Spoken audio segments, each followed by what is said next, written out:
최근 국민들의 이제 편의 제공을 위해서 카풀 네. 서비스를 허용해야 한다는 여론이 상당히 지배적이에요. 네, 네. 네, 의원님께서는 이에 대해서 어떻게 생각하고 계신지요? 그러니까 이게 지금 이제 문제가 뭐냐면 다들 조금씩 헷갈리시는 것 같아요. 지금도 택시 업계에서도 그러니까 보통의 일반적인 카풀에 대해서는 아무런 이견이 없습니다. 그러니까 지금 하던 대로 카풀을 해라 라는 건데, 다만 택시업계도 그렇고 저도 그렇고 반대하는 카풀은 뭐냐면, 카카오 모빌리티가 하겠다고 하는 카풀 중에 요거는 법에 정해진 합법적이고 정상적인 형태의 카풀이 아니고, 카카오 모빌리티가 하고자 하는 카풀은 사실은 이건 택시 유상운송이다, 택시다. 그래서 이거는 법에도 위반되는 행위고 해서는 안 되는 건데 자꾸 하려고 하니까, 억지로 하려고 하니까 이제 저희가 그 점을 지적을 했던 거고요. 그러니까 출퇴근길에 출퇴근 시간에 직장인들끼리 정상적으로 가는 경로에 같이 비슷한 경로로 가는 사람들 태우고 가고, 요게 기름값 정도 실비를 주고받는 형태의 카풀은 택시 기사님들도 이견이 없고, 네. 저도 반대가 없고, 법에도 허용된다고 쓰여 있고 아무런 문제가 없습니다. 네. 근데 이 카카오 모빌리티가 하겠다고 하는 카풀은 뭐냐면, 직장인 출퇴근하고 상관없이 첫째는 24시간 내내 하겠다. 두 번째는 출근길 퇴근길하고 상관없이 아무 경로나 뺑 돌아서 하는 카풀을 하겠다.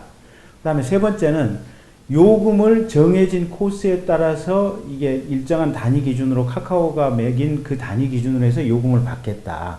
그러니까 기름값만 받는 것이 아니고 택시 메타기처럼 일정한 거리 비율에 따라서 요금을 받겠다. 그리고 네 번째는 그 받는 요금의 20%를 카카오 모빌리티가 수수료로 가져가겠다. 이런 형태의 카풀이거든요.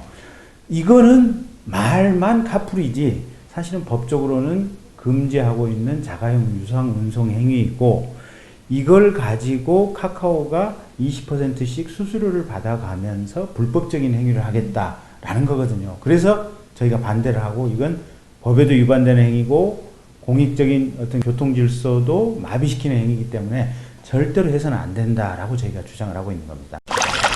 국토부가 택시 업계에 대한 부정적인 여론을 활용하라는 문건을 만들었다는 의혹이 제기되자 네. 국토부는 사실 무근이라고 주장을 하고 있는데요. 사실 유무를 떠나서 최근 국토부 관계자가 친절하게 카풀 보험 적용이 된다는 유권 해석을 내놨습니다. 네. 이에 대해서 의원님께서는 어떻게 생각을 하시는지. 일단은 국토부 장관 빨리 좀 정치적인 책임을 지셔야 될 것 같아요. 그러니까 카풀 자체가, 카카오가 주장하는 카풀 자체가 불법인데도 합법인 것처럼 법으로 단속을 안 하지 않습니까? 네. 고발 조치 안 취하지 않습니까? 단속 조치 안 취하지 않습니까? 그것만 해도 직무유기고, 두 번째는 그 국토부 과장이 도대체 무슨 생각인지 모르겠어요. 그러니까 지금까지 하던 합법적인 카풀이 있거든요. 출퇴근 시에 같은 경로를 가던 사람이 이렇게 같이 카풀을 하고 그때 다만 기름값 정도 주는 이런 카풀의 경우에는 당연히 종합보험이 적용이 되는데, 그게 아니고 지금 카카오가 하고자 하는 이 카풀, 그러니까 출퇴근 경로하고 상관없이 자기 멋대로 다니고 아무데나 다니고, 그 다음에 돈도 카카오가 정해진 이 요금 체계에 따라서 돈을 받고 수수료를 떼는 이 카풀은 100% 불법이고 100% 유상 운송이기 때문에 보험사 입장에서는 당연히 보험 처리를 안 해줍니다. 종합보험 처리. 이제 카카오 모빌리티가 잠정적으로 카풀 서비스 중단을 주장하고 나왔어요. 네, 네. 택시 업계도 심사숙고 끝에 조건을 걸고 사회적 대타협 기구에 참여를 한다고 이제 밝히면서 금일 사회적 대타협 기구의 출범식을 가졌어요. 네. 그간의 관례들을 되돌아봤을 때 칼자루는 입법 행정기관이 갖고 있는데 네. 택시업계의 사회적 대타협 기구 참여가 독이 될지 득이 될지는 모르겠습니다. 네.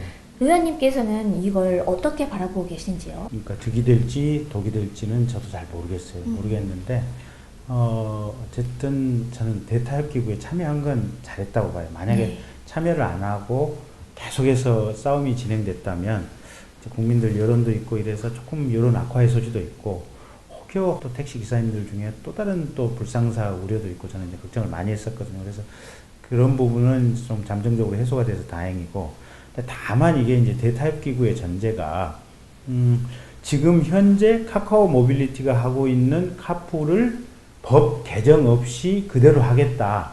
이런 부분이 전제가 된다면 이건 대타협 기구의 의미가 없어요.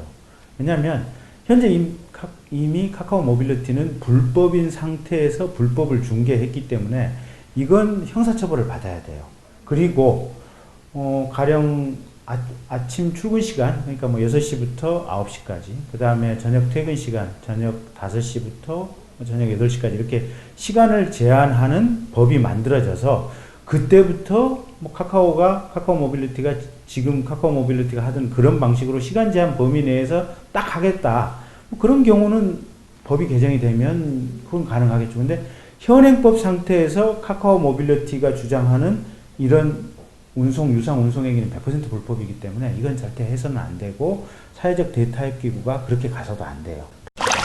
우리가 어떤 사회적 대타협 기구에서 이제 그런 방향으로 가야 되고 또 한 가지가 지금 카카오 모빌리티하고 유사한 업체가 지금 두 군데 있거든요. 거기는 이제 규모가 적다 보니까 사실은 주목의 대상이 안 되는데 그 부분도 이 대타협 기구에서 정리를 해야 돼요. 정리해서 거기도 금지하는 행정명령을 내리든지 아니면 검찰에 의해서 수사하고 처벌할 수 있도록 하든 정리를 해야 되고 또 한 가지가 이제 대형 합승 차량 이렇게 뭐 운전사하고 차량을 동시에 대여해 준다고 하는 무슨 소카 뭐 이런 부분도 사실은 그것도 또 하나의 일종의 유상 운송 행위거든요. 그래서 그런 부분도 거기서 법으로 좀 정리할 수 있는 합의가 좀 이루어져야 돼요. 그래서 대타협 기구에 참여한 거는 저는 잘했다고 보고 유의미한 결과들이 좀 도출됐으면 좋겠고 택시 기사님들의 생존권에 조금 도움이 됐으면 좋겠어요. 이분들 하루에 뭐 열 몇 시간씩 일하는데 최저임금 비슷한 정도의 임금을 받고 있는 것이어서 우리가 이분들에 대해서 좀 애잔한 마음을 가져야 되거든요.